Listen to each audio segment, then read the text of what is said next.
Hello everyone, welcome back to my channel. আমি স্নেহা চলে এসেছি একটা ছোট্ট মিনি ব্লগ নিয়ে। আর আমার ভাইকে দেখতে পাচ্ছ যে ও স্যান্টার সাথে হাত মেলালো, আর স্যান্টাটাকে দারুণ কিউট লাগছিল।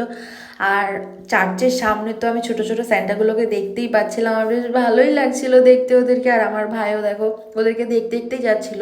তো কাল ছিল 25শে ডিসেম্বর, বড়দিন, সবাই জানো। আর আমরা চলে গেছিলাম কল্যাণী চার্চে। আর এই আঙ্কেলটা আমাদেরকে মেরি ক্রিসমাস উইশ করছিল, আর আমার ভাই দেখো পোজ দিচ্ছিল, আর আমি একটু পোজের মাঝখানে ওকে একটুখানি ব্যাং করে দিলাম।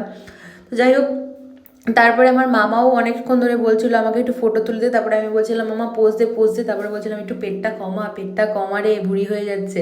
তারপরে আমি আমার ভাইকে বললাম যে ভাই আমাকে একটুখানি ভিডিও করে দে, তোদের ভিডিও ফটো তো আমি তুলেই দিলাম, আমার ভিডিও একটু করে দে। তো ও যাই হোক করে দিয়েছিল। আমার তো বেশ ভালো লেগেছিল, তোমাদের হয়তো ভালো লাগেনি বা ভালো লাগতে নাই পারে। আর তার পরের ভিডিওটা, মানে এই যে ভিডিওটা, আমার বোনও করে দিচ্ছিল। আমার ভাই দেখো আমার পাশে পাশেই হাঁটছিল, আর আমি আমার ভাইয়ের সাথে দুষ্টুমি